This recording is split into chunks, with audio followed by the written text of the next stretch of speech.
thanks a lot for the talk. I'd like to invite you to follow up on some of your thoughts about JCPOA, the decision to the JCPOA, the decision to enter it, the decision to leave it, and where we are now with that. Thanks a lot.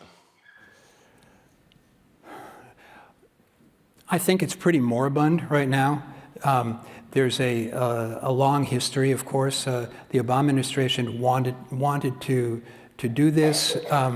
It faced a lot of opposition in Congress. Therefore, it was structured as a way to bypass Congress in a complicated legislative arrangement. I do think that the maximum pressure campaign did put a lot of pressure on Iran and has forced it into some tough choices. The aspiration by the Biden administration to re-enter it has just not gone anywhere, in part, I think, because the Iranians really aren't that interested in it, and in part because the efforts on the part of the Biden administration were a little half-hearted. There's a kind of mystery whodunit aspect to this. The big advocate of this JCPOA opening to Iran was Rob Malley in the State Department, who a month ago, sort of has been put on a leave, I believe unpaid leave, for some kind of infraction of something. So there's a spy story here going on as well. We don't know the details. Thank you so much for your presentation. It was really interesting, and I appreciate how you kind of explained all the different branches. My name is Maeve. I'm from the University of Michigan. And you talked about kind of the balance of powers between, or the balance between like the world powers and their agenda, and then the kind of cultural, the regional cultural kind of variance and how those two things align. And I think like one of the values that's really important to some of our, like to our world power, like to the US in particular, is democracy. And I guess one example that comes to mind of where that didn't exactly, the translation between kind of like pushing that didn't really work was like with Iran in the 1970s. And so I guess my question to you is like, what's your opinion on when we should use the State Department and other kind of foreign affairs issues to kind of enact our own agenda versus to, like what you mentioned, kind of just maintain healthy relations, but not necessarily change other countries' ability or like their structure and culture if it doesn't seem like it's going to align well and cause kind of more resentment towards the U.S. possibly, as we've seen in Iran. You know, I think there's probably not one size fits all. There's a real need for tact and sensitivity and non-arrogance. I know that Americans, not everybody here is American, we Americans, think highly of these democratic values that you mentioned, but we can sound very haranguing and moralistic in other countries, and I think we have to be aware of that. We can promote democracy, but I don't think we can demand democracy, because if we impose democracy, it's by definition probably not democracy. But what that means in different countries is going to vary a whole lot. Let me reflect additionally and briefly on this question of democracy. There is a discourse about democracy under threat, and this usually means China and Russia, or it means populism, American or otherwise. I think that we in the early 21st century do face threats to democracy, but they're not only from political opponents of democracy. It also comes from, sometimes in the name of democracy, We have witnessed here in the United States efforts by government to restrict discussions in newspapers, online, in universities. That's hardly a golden moment of democracy.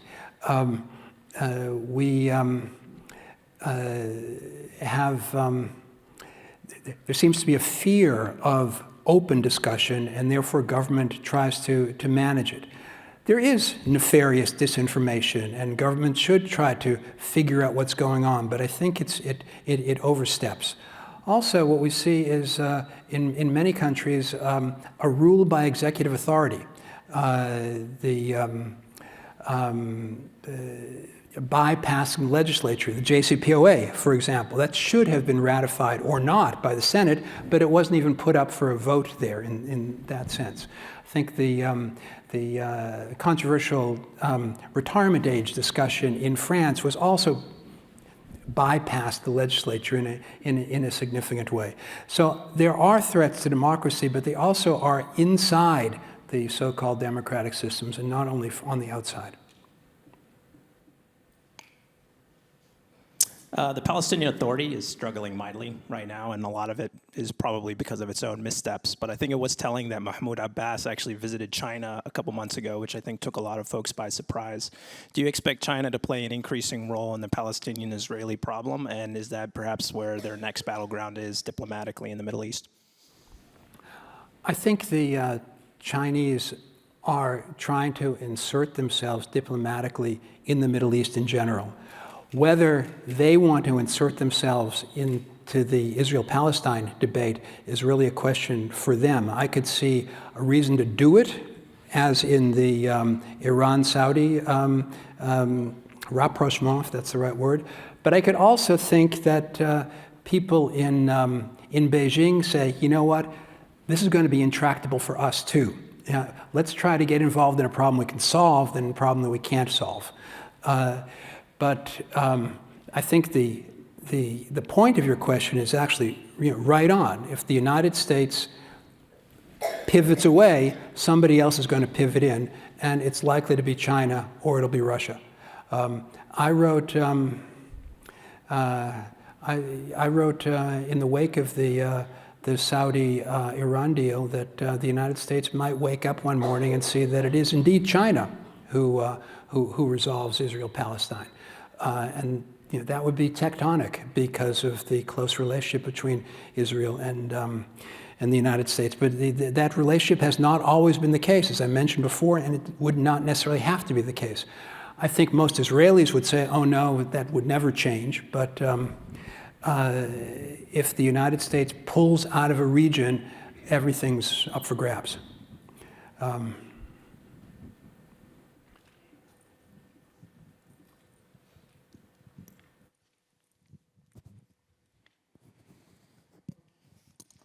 Hi, I'm Carmel. I'm actually from Israel.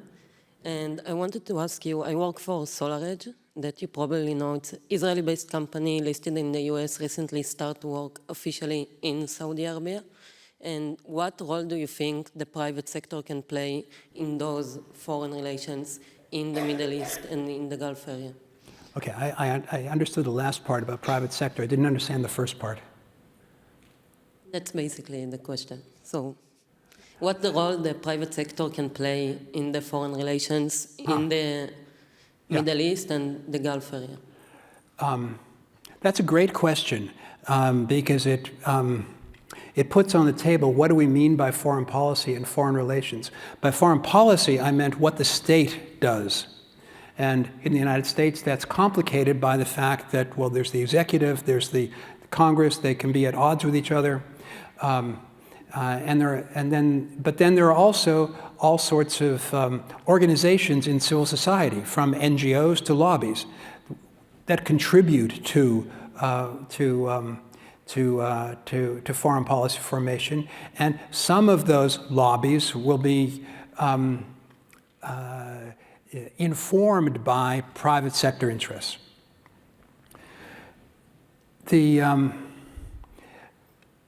Foreign relations is bigger than foreign policy. Foreign policy is what the state does. Foreign relations would be would include all of the interactions between the societies, and private sector can play or does play a role. The foreign policy of any state is going to pursue optimal conditions for its private sector overseas, and it's going to have to balance that against the other desiderata that I've been talking about. To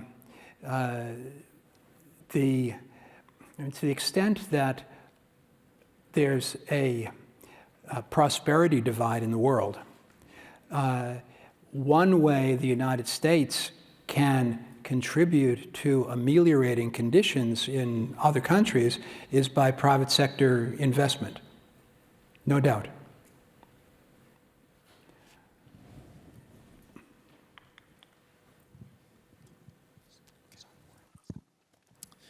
Thank you for your lecture, sir. My question is political Islam a spent force in the Middle East, and what are the prospects for secularization in the region? I think political...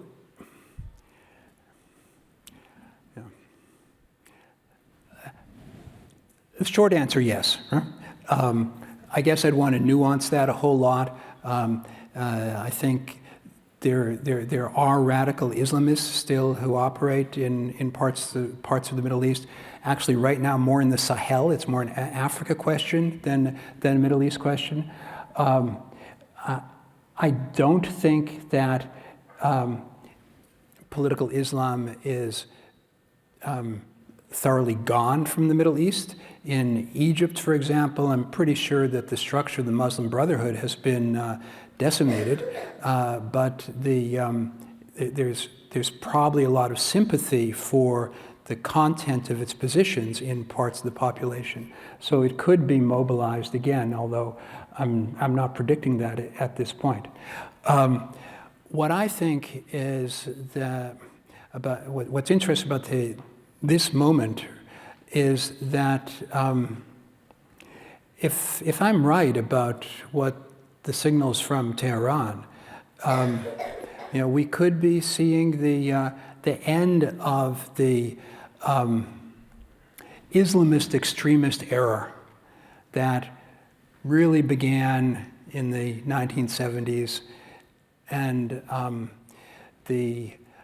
Saudi Arabia of Mohammed bin Salman has really pulled back on supporting the export of Wahhabism, not fully, but largely. So that's gone. And if Tehran is prepared to reach out to Riyadh, that means that it also is prepared to rework the ideological operating system that it has depended on since 1979. If I were to zoom out, I'd say, listen, there's an anthropological discussion, a religious theoretical discussion of Islamist extremism. But there's also an approach to it to see that, this is really state-sponsored stuff one way or another, and if the state stops sponsoring it, it's over. It's crucial, I believe, to recognize that what we're not talking about is Islam. We're talking about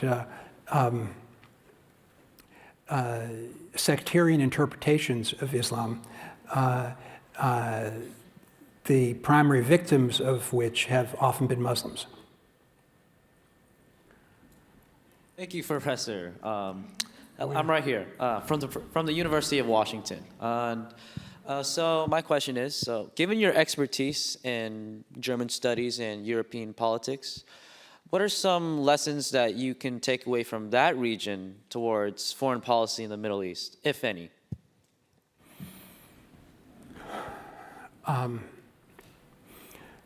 Good question. A few things that come to mind.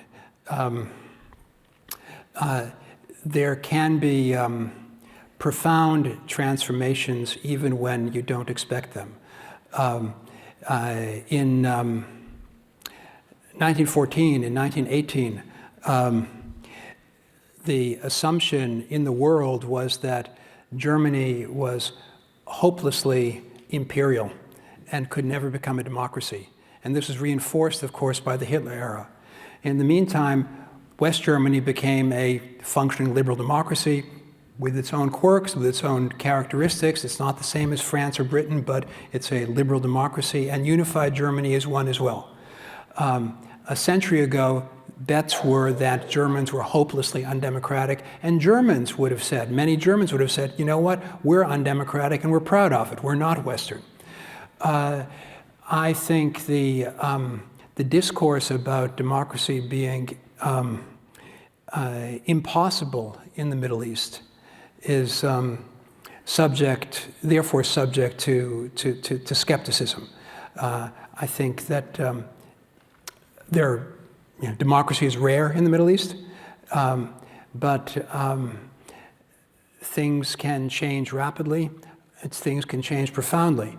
I think that Mohammed bin Salman has carried out some profound reforms that for which he would be applauded if there were not that other story about him. On democracy and transformation as well, interestingly, the Biden administration was not only snubbing the Crown Prince of Saudi Arabia, it was also snubbing President Erdogan of Turkey, who counted as one of those non-democratic, authoritarian, populist, yada, yada, yada leaders. And they wouldn't talk to him, especially not in the lead up to the election, because they did not want to give him a leg up.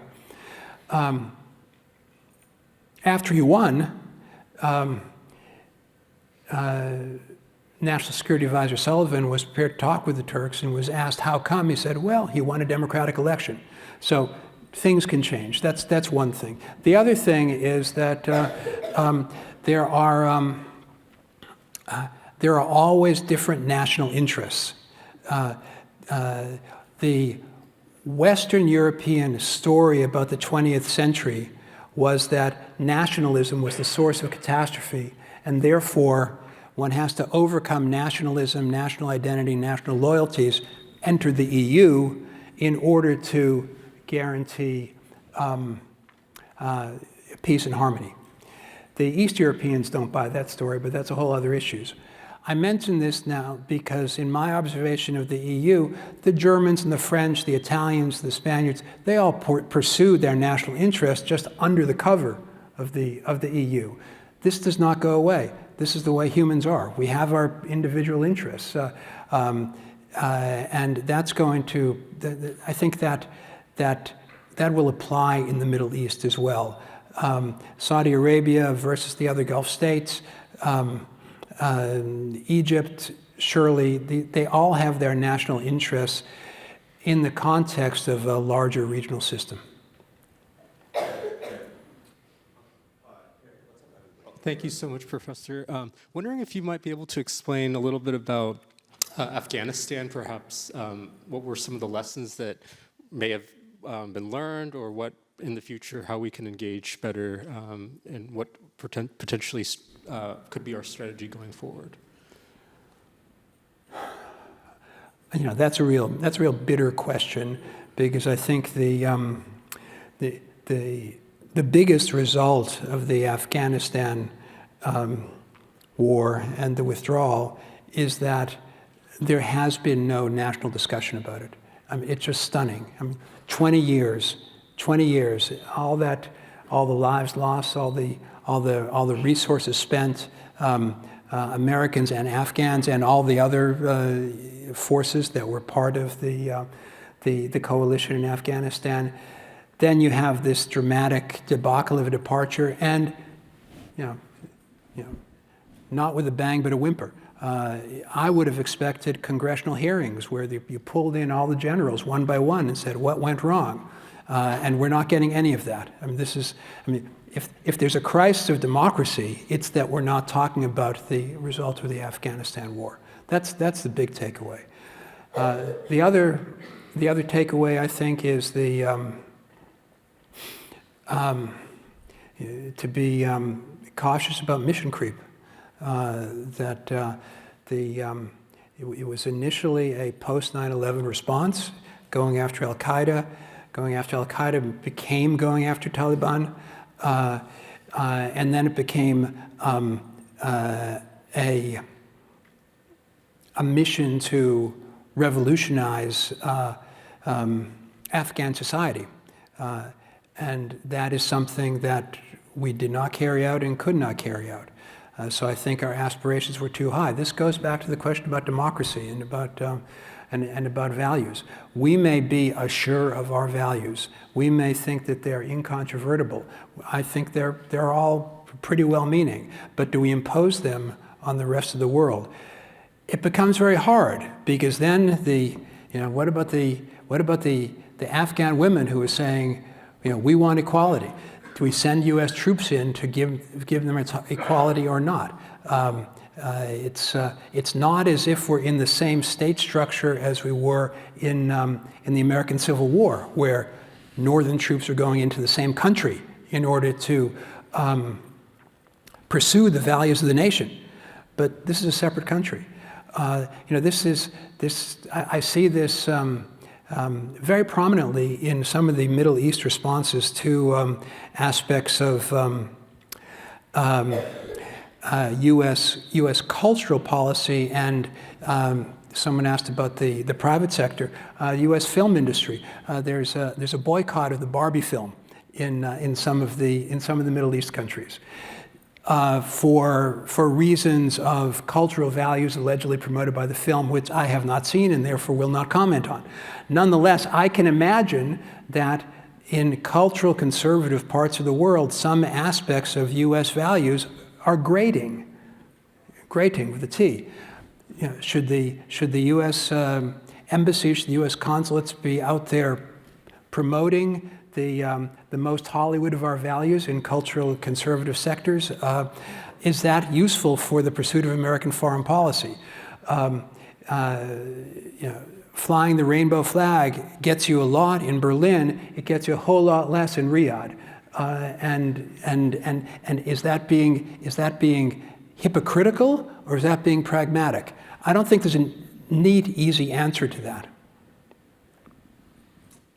Hi, my question is about Kurdish insurgency groups, specifically in the Syria, Turkey, Iraq border area. In those areas, as I'm sure you know, fighting between government forces and those insurgency groups has only grown in the last decade. My question is, what role do you see those non-state groups, specifically armed and possibly ethnic groups in particular, having in U.S. foreign policy in the area over the next decade? It's an extraordinarily complicated region. Just the ethnic mix of the region, the geography of the ethnic distribution makes it very complicated. Then you have the bitterness toward the Assad regime and the crimes that it has committed that is going to prevent any kind of easy reconciliation among these populations.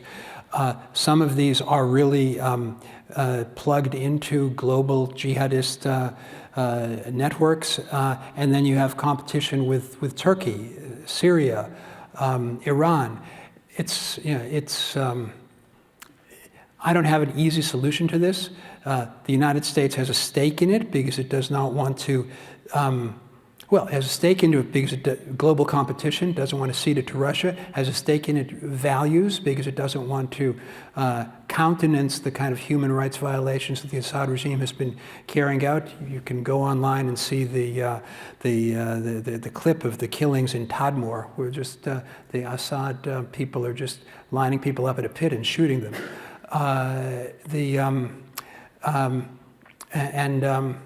And the United States has a pragmatic interest in limiting the scope of the refugee flows. There's no doubt that Assad has been instrumentalizing refugees in order to destabilize other countries, but also in order to create a Syrian population that is going to be more conducive to voting for him if it ever comes to elections. So, the story goes on. One more question? Who has the mic?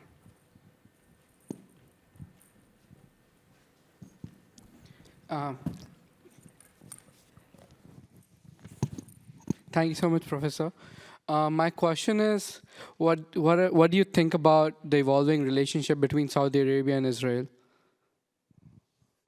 There's been a long-standing relationship between Saudi Arabia and Israel under the surface, and there's security interests, there are business interests, there are regional stability interests. I think there are the many interests in the region are bypassing the Palestine question about which people asked before. I don't have any answer to that solution, and it could be that the moment has passed for the best solution there. With regard to Saudi and Israel, the flights are already going. I think there'll probably be a kind of Abraham Accord resolution soon, but it may be that the Crown Prince is going to wait until President Biden is no longer in the White House, and that's a personal choice, but I see it coming.